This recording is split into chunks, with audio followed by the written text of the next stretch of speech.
من ذريتي قال لا ينال عهد الظالمين وإذ جعلنا البيت مثابة للناس وأمنا واتخذوا من مقام إبراهيم مصلى وعهدنا إلى إبراهيم وإسماعيل أن طهرا بيتي للطائفين والعاكفين والركع السجود وإذ قال إبراهيم رب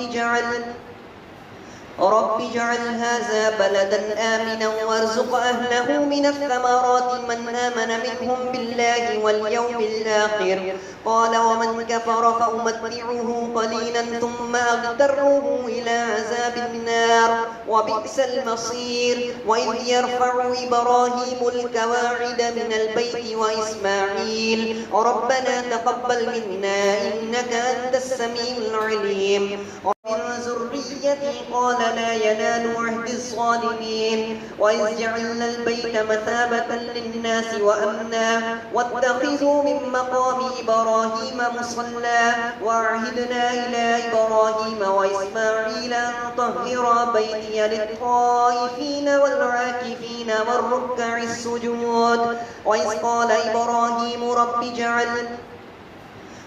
اجعل هذا بلدا آمنا وارزق أهله من الثمرات من آمن منهم بالله واليوم الآخر قال ومن كفر فأمتعه قليلا ثم أضطره إلى عذاب النار وبئس المصير وإذ يرفع إبراهيم القواعد من البيت وإسماعيل ربنا تقبل منا إنك أنت السميع العليم